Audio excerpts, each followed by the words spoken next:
নমস্কাৰ এই মুহূৰ্তত জনাইছো অসমৰ প্ৰত্যেকগৰাকী জনসাধাৰণৰ বাবে কেইবাটা গুৰুত্বপূৰ্ণ খবৰ। আজি হৈছে 11 জানুৱাৰী। আজিৰ দিনটোতে অসমৰ লগতে ভাৰতবৰ্ষৰ বিভিন্ন প্ৰান্তৰ পৰা কেইবাটা গুৰুত্বপূৰ্ণ খবৰ যুগুত কৰা হৈছে। এই মুহূৰ্তত জনাইছো আজিৰ প্ৰথমটো খবৰেই ৰাজ্যবাসীৰ বাবে এটা ডাঙৰ খবৰ। দেশৰ কোনে কোনে লাভ কৰিব এইবাৰ নতুনকৈ ৰেচন কাৰ্ড। প্ৰকাশ পালে হিতাধিকাৰীৰ তালিকা। নতুনকৈ আবেদন কৰা ৰেচন কাৰ্ডৰ হিতাধিকাৰীৰ তালিকা প্ৰকাশ কৰিছে এইবাৰ কেন্দ্ৰ চৰকাৰে। নতুনকৈ 42,85,745 গৰাকীয়ে লাভ কৰিব ৰেচন কাৰ্ড। এই মুহূৰ্তৰ খবৰ আকৌ জনাইছো যে কিমান হিতাধিকাৰী এইবাৰ লাভ কৰিব 2024 বৰ্ষত নতুনকৈ ৰেচন কাৰ্ড। নতুনকৈ 42,85,745 গৰাকীয়ে এইবাৰ লাভ কৰিব নতুনকৈ ৰেচন কাৰ্ড। আৰু অহা 16 জানুৱাৰীৰ পৰা 22 জানুৱাৰীলৈ মুখ্যমন্ত্ৰী হিমন্ত বিশ্ব শৰ্মাৰ নেতৃত্বত প্ৰদান কৰা হ'ব এই ৰেচন কাৰ্ডসমূহ। আৰু আন মন্ত্ৰীসকলেও জিলাই জিলাই বিতৰণ কৰিব ৰেচন কাৰ্ড। আৰু অহা 17 জানুৱাৰীৰ পৰা 28 জানুৱাৰীৰ ভিতৰত নতুন হিতাধিকাৰীয়ে লাভ কৰিব চাউল। কোনে কোনে লাভ কৰিব নতুনকৈ ৰেচন কাৰ্ড আকৌ জনাইছোঁ খবৰটো যে প্ৰকাশ পালে হিতাধিকাৰীৰ তালিকা। নতুনকৈ আবেদন কৰা ৰেচন কাৰ্ডৰ হিতাধিকাৰীৰ তালিকা প্ৰকাশ কৰিছে এইবাৰ কেন্দ্ৰ চৰকাৰে। অহা 16 ফেব্ৰুৱাৰীৰ পৰা 22 জানুৱাৰীলৈ মুখ্যমন্ত্ৰী হিমন্ত বিশ্ব শৰ্মাৰ নেতৃত্বত প্ৰদান কৰা হ'ব এই ৰেচন কাৰ্ডসমূহ।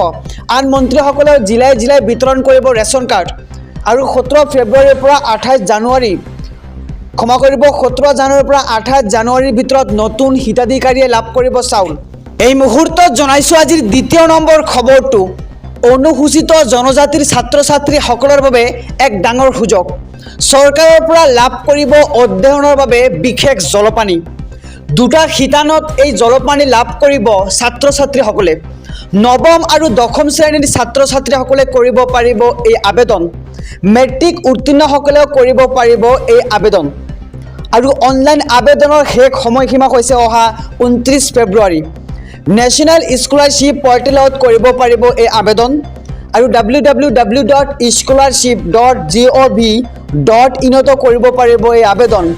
আৰু আবেদনৰ বাবে আপুনি মানিব লাগিব কেইটামান নিয়ম।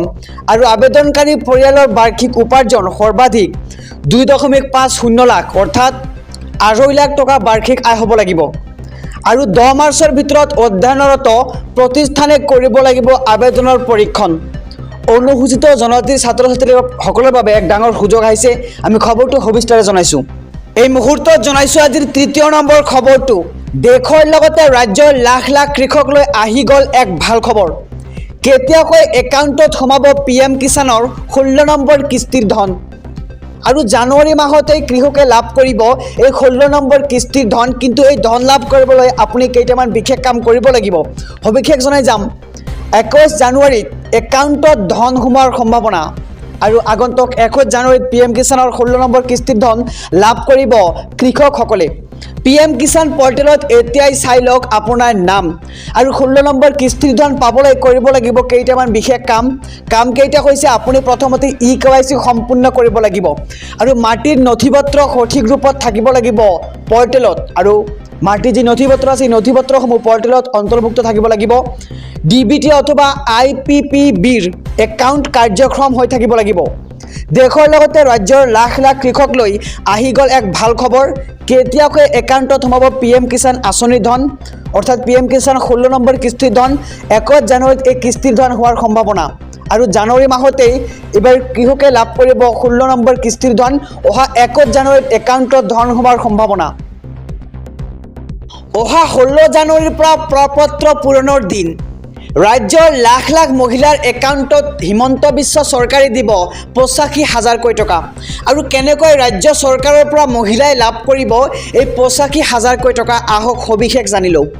5টাকৈ চৰ্ত বান্ধি দিলে এইবাৰ হিমন্ত বিশ্ব চৰকাৰে। ৰাজ্যৰ লাখ লাখ মহিলাৰ একাউণ্টত সোমাব 85,000কৈ টকা। আৰু প্ৰপত্ৰ পূৰণ কৰিয়েই আপুনি লাভ কৰিব এই ধন লাভ কৰিবলৈ লাগিব আধাৰ লিংক থকা এটা ছেভিং একাউণ্ট। আত্মসহায়ক গোট ফেডাৰেশ্যন বেংক আদিৰ ডিফল্টাৰ হ'ব নালাগিব। নিজে এটা উপাৰ্জন সৃষ্টিকাৰী কাৰ্যকলাপত জড়িত থাকিব লাগিব আৰু জেনেৰেল OBC MOBCৰ ক্ষেত্ৰত 3টাকৈ অধিক সন্তান থাকিব নালাগিব SC STৰ ক্ষেত্ৰত 4টাতকৈ অধিক সন্তান থকাসকল বিবেচিত নহ'ব আৰু মহিলাসকলে প্ৰপত্ৰত উল্লেখ কৰিব লাগিব সন্তানৰ সংখ্যা আৰু 39 লাখ মহিলাই 3টা পৰ্যায়ত লাভ কৰিব এই 85,000কৈ টকা আৰু অহা 16 জানুৱাৰীৰ পৰা প্ৰপত্ৰ পূৰণ কৰি লাভ কৰিব এই ধন ৰাজ্যৰ লাখ লাখ মহিলাই আৰু ৰাজ্যৰ প্ৰতিটো আত্মসহায়ক গোটৰ মহিলালৈ এই বৃহৎ ঘোষণা মুখ্যমন্ত্ৰী ডক্টৰ হিমন্ত বিশ্ব শৰ্মাৰ আৰু মুখ্যমন্ত্ৰী উদ্যমিতা অভিযানৰ অধীনত লাভ কৰিব এই ধন প্ৰথম পৰ্যায়ত 10,000 টকা দিব চৰকাৰৰ ফালৰ পৰা আৰু দ্বিতীয় পৰ্যায়ত 25,000 টকা 50% ৰাজ সাহায্য দিব চৰকাৰে তৃতীয় পৰ্যায়ত 50,000 টকা লাভ কৰিব ৰাজ্যৰ প্ৰতিগৰাকী মহিলাই যিসকলে প্ৰপত্ৰ পূৰণ কৰি জমা দিব আৰু এই টকাৰ সুদ বহন কৰিব ৰাজ্য চৰকাৰে মহিলা সবলীকৰণৰ উদ্দেশ্যে এই বৃহৎ ঘোষণা কৰিছে এইবাৰ ৰাজ্য চৰকাৰে কেনেকৈ ৰাজ্য চৰকাৰৰ পৰা মহিলাই লাভ কৰিব এই 85,000কৈ টকা আমি সবিশেষ জনাইছো আমাৰ সমূহ দৰ্শকক